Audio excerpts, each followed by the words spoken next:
যে মেয়ে পর্দা করে চলে না তাকে কি বিয়ে করা যাবে? এই তো খাতারনাক মশলা। এখন যদি বলে দিই যে বেপর্দা মেয়েকে বিয়ে করা যাবে না, তো তাহলে তো বিয়ে হবে না গো। কারণ এখন 100টার মধ্যে 98টা মেয়ে বেপর্দায় চলে নাকি ভাই? রাস্তাঘাটে আপনি যদি চলেন তো পেছন থেকে দেখে বুঝতে পারবেন না যে ওটা বেটা ছেলে না বেটি ছেলে। মানে জিন্স প্যান্ট লাগিয়ে নিয়েছে আর শার্ট পরে নিয়েছে আর পায়ে বেটা ছেলের জুতিয়া আর মাথায় চালিয়ালা টুপি, ওকে পেছন থেকে বুঝতে পারবেন না ও মায়া লোক না ছেলে লোক। সামনে গেলে গা বুঝতে পারবেন যে বেটি ছেলে। বাকি কেন বলছি না, বুঝে নিয়েন, বুজুর্গ লোক আছে সব, কথা বুঝতে পেরেছেন তো?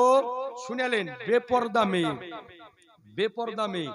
তো বেপর্দা মেয়ে যদি হয় একেবারে খোল্লাম খোল্লাম চলে, তো এতে বিয়ে করা যাবে কি যাবে না এটা পরের কথা।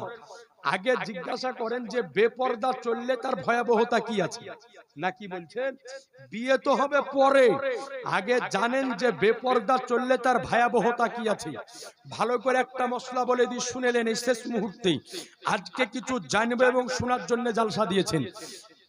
নবী আমার বলেন যে কয়েক শ্রেণীর ব্যক্তির উপরে আল্লাহ জান্নাত তো দূরের কথা জান্নাতের খুশবুকে হারাম করে দিয়েছে। তার মধ্যে এক শ্রেণীর ব্যক্তি হলো নারীর বেশ ধারণ করা পুরুষ এবং পুরুষের বেশ ধারণ করা নারী। কথা বুঝতে পারলেন? অর্থাৎ যেই নারী পুরুষ সাজিয়া বেড়ায়, যেই পুরুষ নারী সাজিয়া বেড়ায়, অর্থাৎ যেই নারী পুরুষের পোশাক পরে, যেই নারী পুরুষের প্যান্ট পরে, যেই নারী পুরুষের গেঞ্জি পরে, যেই নারী পুরুষের জুতো পরে, ওই নারীর উপরে জান্নাত তো দূরের কথা জান্নাতের খুশবুকেও আল্লাহ পাক হারাম করে দিবেন। এবার বলেন মুসলমান, আজ বর্তমান সময় যদি দেখা যায় তো নারীরা পুরুষদের পোশাক দখল করেছে, করেনি ভাই? প্যান্ট শার্ট জুতিয়া, কিন্তু পুরুষরা নারীদের পোশাক পরে না। সায়া ব্লাউজ কেউ পরে, বেটা ছেলে কেউ পরে দেখেছেন, চুড়িদার কেউ পিঁধে, ম্যাক্সি কেউ পরে, নাইটি কেউ পরে, নাইটি পরে ম্যাক্সিও পরে। বলবেন কেমন করে? যুবক ভাই আছো যারা শুনেলাম, আজ বর্তমান মোবাইলের যুগ, মোবাইলের যুগে একটা সোশ্যাল অ্যাপ উঠেছে, নাম হচ্ছে তার ফেসবুক। কথা বুঝেননি? ওর নাম হলো ফেসবুক। এই ফেসবুকে দেখছি যে কিছু আমাদেরই ঘরের কিছু পুরুষের নামে কাপুরুষের জন্ম হয়েছে। ওকে দেখা যাচ্ছে যে ফেসবুক ওই অ্যাকাউন্ট খুলেছে, আইডি খুলেছে, খুলে নিজের বাড়ি অলিকে লাচাচ্ছে না, লাচিয়া ওই ভিডিও কু ফেসবুকে আপলোড করছে। আর দেখা যাচ্ছে যে কিছু বেটা ছেলে নাটক করছে, বিটি ছেলে শাড়ি ব্লাউজ পরে করছে না, শাড়ি ব্লাউজ পরে গো। হ্যাঁ, এই যে একটা ছোট ছেলের ভিডিও চলো, শফিক দেখেননি আপনারা? এ তুতলা করে কথা বলে এক বান্দর। এই কয়েকদিন আগে 17 তারিখ আমার প্রোগ্রাম ছিল ওদের গ্রামের পাশেই। তো রাত্রের বেলা ওদের গ্রামে আইলাম। ওই গ্রামে একটা মাদ্রাসাতে আমার বন্ধু থাকে, মাওলানা সাজিদুল মিসবাহি। তো আমাকে বলছে শফিকের ভিডিও হয়, চিনেন? তা আমি বলছি শুনেছি, কোনোদিন তো ওগুলা দেখিনি, সব নাম করে। তো বলছে দেখেন ওদের বাড়ি হলো এই গ্রামে। তো গ্রামের লোকের কাছে খোঁজ নিলাম, তো গ্রামের লোক গেলা বলছে ওরা কি আমাদের গায়ে মানুষই মনে করে না। কথা বুঝতে পেরেছেন? বলছে আমাদের গ্রামে কেউ মানুষই মনে করে না। তো ওর গ্রাম থেকে আমি গোটা ঘুরিয়া বেরিয়ে আমি এসেছি, চিন্তা করেছেন? তো ওই যে আজ ওই রকম কিছু আমাদের ঘরের ছেলে মেয়েরা নাটক করছে, বেটা ছেলে নাটক করছে, বিটি ছেলের ব্লাউজ পরছে, বিটি ছেলের ম্যাক্সি পরছে, বাড়ি অলি নাইটি পরছে, পরছে কি পরছে না? করার পর ওই ভিডিও ফেসবুকে দিচ্ছে, আর আজ নিজের স্ত্রীকে নাচ করাচ্ছে, নাচ করে ফেসবুকে দিচ্ছে। সাবধান মুসলমান, যে পুরুষ নিজের স্ত্রীর ভিডিও বানিয়ে ফেসবুকে দিতে পারে ওই বীর পুরুষ না কাপুরুষ? একটু জোরে বলেন না। ওর চাইতে কাপুরুষ পৃথিবীর বুকে দ্বিতীয় খুঁজে পাবে না। পাগলা, বিয়ে করেছিস তুই দেখবি গোটা লোকের জন্য ফ্রি কেন করলি? নাকি ভাই? তো সুতরাং সাবধান মুসলমান। তো আজ আপনাদেরকে বলি, যে বিটি ছেলে বেটা ছেলের পোশাক পরে ওর জন্যেও আল্লাহর জান্নাতের খুশবু হারাম।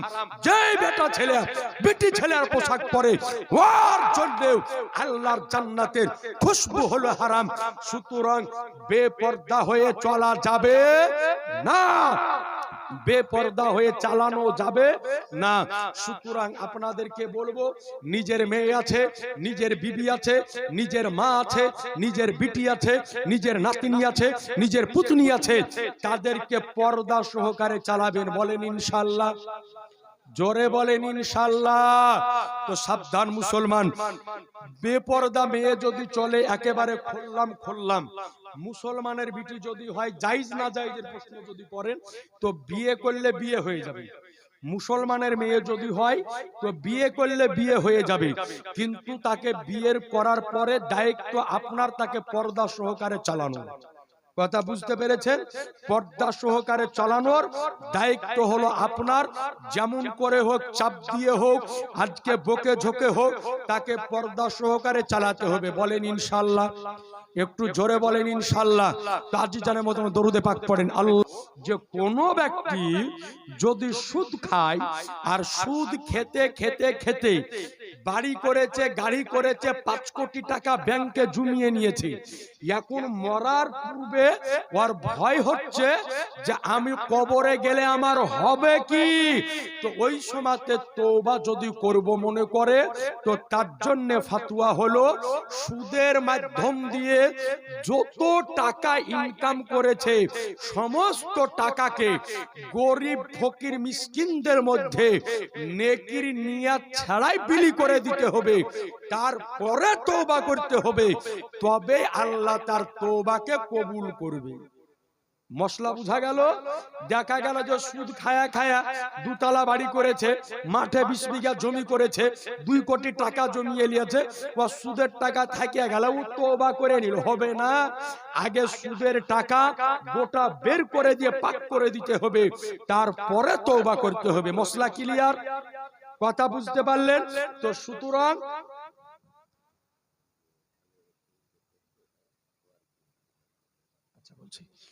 তো সুবহানাল্লাহ, আজিজানে মুহতারাম, বেরাদারানে ইসলাম, তো খবরদার, সুদ খাওয়া যাবে, সুদ খাওয়া যাবে, সুদ দেওয়া যাবে, সুদ খাওয়া যাবে, জোরে বলেন না, সুদ দেওয়া যাবে, বেশি খাওয়া যাবে, বেশি খাওয়া যাবে না, হ্যাঁ একটুকু না, না না, বেশি যদি বেশি খাওয়া, এটা হচ্ছে সুন্নাতের খেলাফ। কথা বুঝতে পেরেছেন? একেবারে অতিরিক্ত খায়া লওয়া, এটা সুন্নাতি তরিকা না। কথা বুঝতে পেরেছেন? একটু খালি রেখে খেতে হবে। তো সুবহানাল্লাহ, তাহলে সুদেরটা গেল। দ্বিতীয় লিখেছে